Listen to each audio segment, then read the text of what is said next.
Kerajaan Majapahit. Tugas Kelompok Sejarah Indonesia, kelas 10 Akuntansi Keuangan Lembaga 2, oleh kelompok 6 dengan anggota Efriyanti, Maria Stefani Bernadetta Rehing, Nia Nursyahni Wadana, Seli Saina Aureli, Selviana Haryanto, Serli, dan Rara Adinda Naila. Kerajaan Majapahit berdiri pada akhir abad ke-13. Kerajaan Hindu-Buddha ini mengalami masa kejayaan pada abad ke-14. Raja pertama adalah Raden Wijaya yang dinobatkan menjadi raja pada tanggal 10 November tahun 1293 dengan masa pemerintahan yang berlangsung selama 16 tahun, yaitu dari tahun 1293 Masehi sampai 1309 Masehi. Keruntuhan Kerajaan Majapahit diperkirakan terjadi pada abad ke-16. Sejarah berdirinya Kerajaan Majapahit. Sejarah berdirinya Kerajaan Majapahit bermula dari permohonan Raden Jayawijaya kepada Jayakatwang untuk membuka hutan di daerah Tarik. Jayakatwang merupakan raja kerajaan Gelang-Gelang. Ia adalah sosok yang berpengaruh terhadap keruntuhan Kerajaan Singasari. Kertanegara, pemimpin Singasari yang juga mertua Raden Jayawijaya, gugur akibat serbuan tentara Gelang-Gelang yang dikirim Jayakatwang. Istana Singasari pun telah diduduki, sehingga membuat Raden Wijaya bersama istrinya dan sejumlah pasukan yang tersisa meninggalkan Singasari untuk menuju Madura, hendak menemui Adipati Wiraraja. Mengutip buku Menuju Puncak Kemegahan, Sejarah Kerajaan Majapahit, karya Profesor Dr. Slamet Nurjana tahun 2005, Wirajaya menyarankan Raden Wijaya agar menyerahkan diri kepada Jayakatwang, dan ialah juga yang mengusulkan kepada Raden Wijaya untuk membuka hutan di daerah Tarik, sehingga Raden Wijaya pun menuruti perkataan Wirajaya. Ketika mengabdi kepada Jayakatwang, Raden Wijaya mengusulkan untuk membuka hutan Tarik sebagai tempat berburu bagi Raja Jayakatwang. Hutan itu pun diubah menjadi hunian sekaligus tempat untuk membangun kekuatan. Tempat tersebut kemudian dinamakan Majapahit atau Wilwa Tikta. Asal-usul penamaan Majapahit adalah saat para pekerja mulai membuka hutan Tarik. Banyak ditemukan buah maja atau wilwa, dan saat dimakan terasa pahit atau tikta.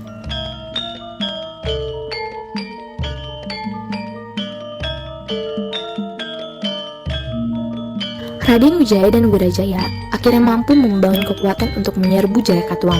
Apalagi kala itu mereka mendengar kabar kedatangan tentara Tartar dari Mongol. Pasukan tersebut sebenarnya hendak menyerbu Raja Kertanegara yang telah dibunuh oleh tentara Jayakatwang. Hingga oleh Raden Wijaya dan Wirajaya, pasukan Tartar diajak bekerja sama. Gabungan pasukan itu akhirnya berhasil menjatuhkan Jayakatwang. Kerajaan Gelang-Gelang pun runtuh. Raden Wijaya mengambil alih kekuasaan dan memimpin wilayah Jawa dari Majapahit. Kerajaan Majapahit mengalami masa keemasan ketika dipimpin oleh Hayam Wuruk.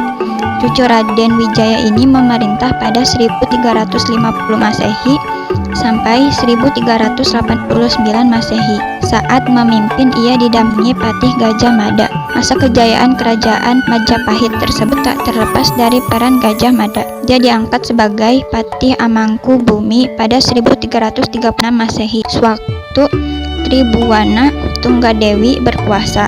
Saat penobatannya, Gajah Mada bersumpah untuk menyatukan Nusantara di bawah panji Majapahit. Sumpah itu dinamakan Amukti Palapa atau dikenal dengan Sumpah Pemuda. Slamet Muljana menuturkan dalam sumpah itu Gajah Mada berkeinginan untuk menguasai negara-negara di luar Majapahit. Negara-negara tersebut yakni Gurun, Lombok, Seran, Seram, Tanjung Pura, Kalimantan, Haru, Sumatera Utara, Pahang, Malaya, Dombo, Bali, Sunda, Palembang, Sriwijaya, dan Tumasik, Singapura. Gajah Mada pun mewujudkan sumpahnya. Wilayah Kerajaan Majapahit menjadi luas, bahkan melebihi dari yang dicita-citakan. Kerajaan Majapahit menguasai sebagian besar wilayah Sumatera, Kalimantan, Semenanjung Malaya, dan wilayah-wilayah kepulauan di Jawa Timur. Negara-negara yang dikuasai Majapahit tercatat dalam kitab Nernegara Kertagama Pupuh 13 dan 14, di mana lebih banyak daripada yang dinyatakan dalam Sumpah Nusantara.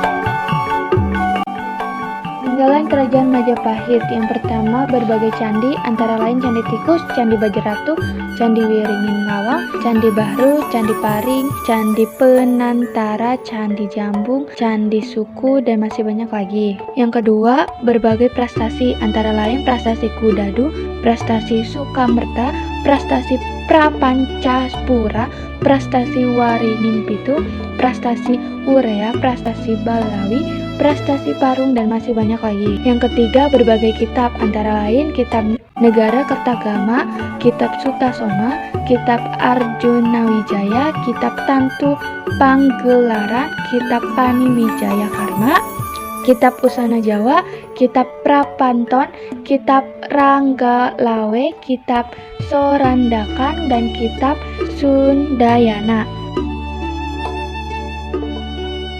Contoh candi, Candi Tikus, Candi Suku,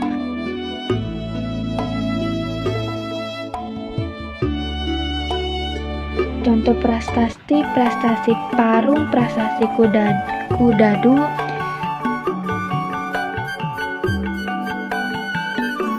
contoh kitab, Kitab Sutasoma, Kitab Negara Kertagama, dan ada beberapa daerah bagian Kerajaan Majapahit.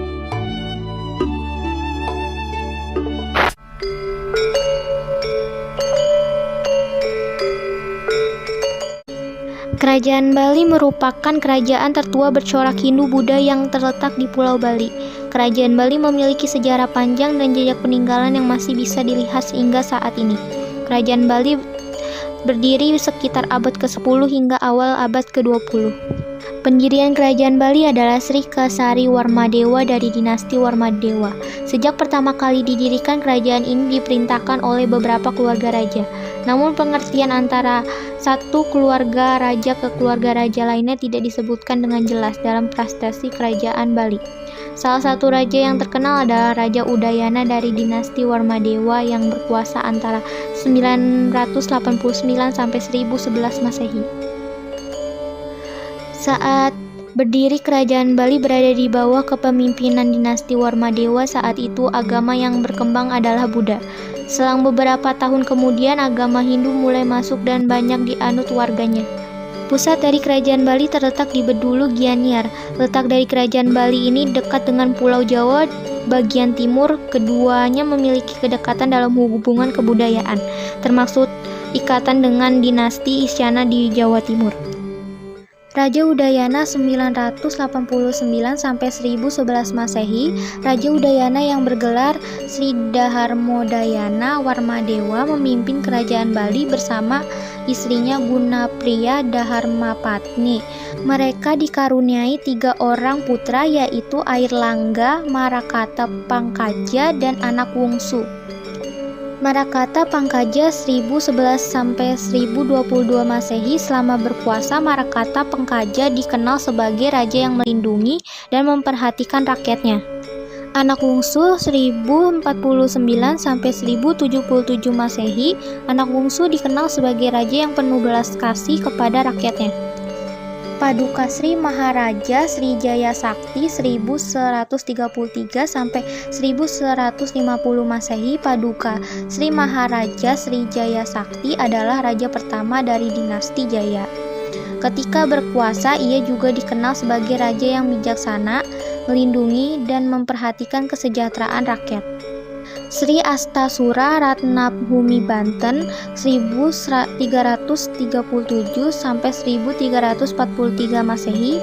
Penguasa terakhir yang terkenal dalam sejarah Kerajaan Bali adalah Sri Astasura Ratnabhumi Banten atau dalam bedahulu kerajaan kecil di Pulau Bali. Peninggalan Kerajaan Bali. Yang pertama, Prasasti Blanjong.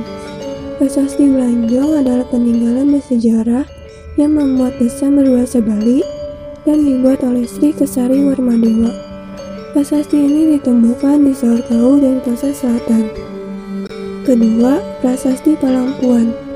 Prasasti Palangpuan adalah peninggalan Kerajaan Bali yang berisi pesan tentang para penguasa kerajaan, seperti Udayana, Jayapangus, dan anak wungsu. Ketiga, Prasasti Anak Wungsu. Prasasti Anak Wungsu adalah peninggalan dari Raja Anak Wungsu yang berjumlah 28 buah. Selain prasasti, ada Gua Gajah, Pura Gunung Penulis, dan Pura Gunung Kawi. Keempat, Pura Agung Besaki. Pura Agung Besaki merupakan salah satu jejak peninggalan kerajaan Bali yang masih bisa dikunjungi hingga saat ini. Pura Agung Besaki merupakan tempat pemujaan yang menjadi cikal bakal agama Hindu di Bali. Lokasinya di Desa Besaki, Karangasem, Bali. Kelima, Candi Padas. Candi Padas adalah situs berbakala pada masa pemerintah Raja Udayana hingga Raja Anak Wungsu yang letaknya di Sungai Kakerisan, Gianyar, Bali. Keenam, Candi Mangening. Candi Mangening termasuk peninggalan masa kerajaan Bali yang ditemukan pada 1925 di Gianyar. Salah satu arca sakralnya yaitu Lingga Yoni. Ketujuh, Candi Wasan. Jejak peninggalan kerajaan Bali berikutnya Candi Wasan yang pernah menjadi tempat spiritual pada masanya dengan bukti ditemukan sejumlah arca. Salah satu arcanya yaitu Ganesha. Kehidupan sosial dan ekonomi. Kehidupan sosial kerajaan Bali, struktur masyarakat pada masa kerajaan Bali didasarkan atas 4 hal, yaitu A. Golongan masyarakat dibagi 2, yaitu caturwarna atau 4 kasta dalam agama Hindu, dan golongan luar kasta yang disebut Jaba. B. Pembagian hak waris, anak laki-laki memiliki hak lebih besar dari perempuan. C. Kesenian, dibedakan antara seni keraton dan seni rakyat. D. Agama dan kepercayaan, masyarakat menyembah banyak dewa yang bukan hanya berasal dari dewa Hindu dan Buddha, tetapi dari kepercayaan animisme. Kehidupan ekonomi rakyat Bali umumnya hidup makmur. Selain pertanian, mereka memperoleh penghasilan dari berbagai bidang usaha, antara lain perdagangan, peternakan, dan pelayaran. Dari berbagai sektor usaha ini, perekonomian rakyat Bali cukup mantap, sehingga mereka dapat pula membangun bangunan-bangunan besar seperti candi, tempat-tempat pertapaan misalnya Gunung Kawi, dan masih banyak lagi yang lainnya. Kehidupan budaya. Dalam bidang kebudayaan, masyarakat Bali banyak menyerap unsur-unsur budaya Hindu sejak abad ke-18 Masehi. Sampai saat ini, budaya masyarakat Bali memiliki ciri khas.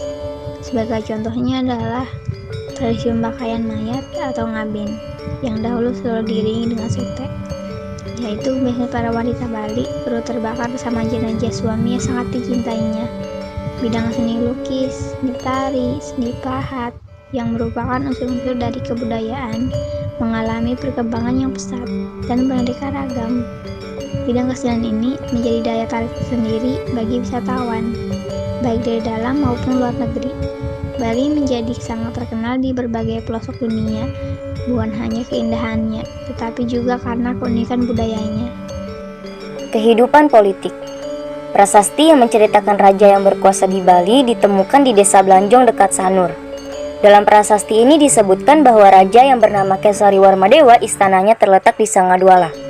Prasasti ini ditulis dengan huruf Nagari India dan sebagian lagi berhuruf Bali kuno, tetapi berbahasa Sanskerta. Prasasti ini berangkat tahun 914 Masehi atau 836 Saka. Dalam Chandrasengkala berbunyi Kecara Wahni Murti. Raja selanjutnya yang berkuasa adalah Ugrasena pada tahun 915 Masehi. Ugrasena digantikan oleh Tabanendra Warmadewa sekitar tahun 955 Masehi hingga 967 Masehi. Tabanendra kemudian digantikan oleh Jayasingha Warmadewa. Ia membangun 2 buah pemandian di desa Manukraya. Pemandian ini merupakan sumber air yang dianggap suci. Jayasingha digantikan oleh Jayasadu Warmadewa yang memerintah dari tahun 975 Masehi hingga 983 Masehi. Tidak banyak berita yang menceritakan masa kekuasaannya. Jayasadu digantikan oleh adiknya Sri Maharaja Sriwijaya Mahadewi, seorang raja perempuan. Ia kemudian digantikan oleh Darmodayana yang terkenal dengan nama Udayana yang naik tahta pada tahun 989 Masehi. Darmodayana memerintah bersama permaisurinya yang bernama Gunapriya Dharmapatni, anak dari Raja Makutawang Sawardana dari Jawa Timur. Gunapriya Dharmapatni meninggal pada tahun 1001 Masehi dan dicandikan di Burwan. Udayana memerintah sampai tahun 1011 Masehi. Pada tahun itu, ia meninggal dan dicandikan di Banuweka.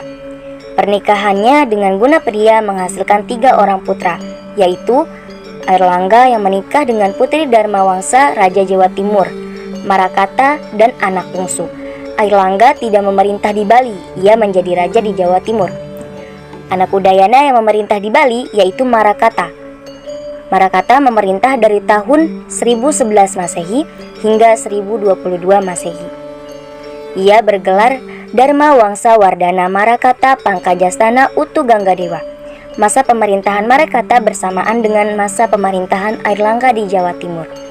Marakata adalah raja yang sangat memperhatikan kehidupan rakyatnya, sehingga ia dicintai dan dihormati oleh rakyatnya. Untuk kepentingan peribadatan, ia membangun persada atau bangunan suci di Gunung Kawi, daerah Tampak Siring, Bali. Marakata digantikan oleh adiknya Anak Wungsu yang memerintah dari tahun 1049 Masehi hingga 1077 Masehi. Pada masa pemerintahannya, keadaan negeri sangat aman dan tentram. Rakyat hidup dengan bercocok tanam seperti padi gaga, kelapa, enau, pinang, bambu, dan kemiri. Selain itu, rakyat juga memelihara binatang seperti kerbau, kambing, lembu, babi, bebek, kuda, ayam, dan anjing. Anak Wungsu tidak memiliki anak dari permaisurinya. Ia meninggal pada tahun 1077 Masehi dan didarmakan di Gunung Kawi dekat Tampak Siring. Beberapa raja yang memerintah kerajaan Bali setelah Anak Wungsu diantaranya Sri Maharaja Sri Walaprahu, Sri Maharaja Sri Sakalendu Kirana, Sri Suradipa, Sri Jayasakti, Ragajaya, dan yang lain sampai pada Paduka Batara Sri Asta Asura Ratna sebagai raja terakhir Bali. Sebab pada tahun 1430 Masehi, Bali ditaklukkan oleh Gajah Mada dan Kerajaan Majapahit. Sejak Bali ditaklukkan oleh Majapahit, Kerajaan Bali diperintah oleh raja-raja yang berasal dari keturunan Jawa. Oleh karena itu, raja-raja yang memerintah selanjutnya menganggap dirinya sebagai Wong Majapahit, artinya keturunan Majapahit.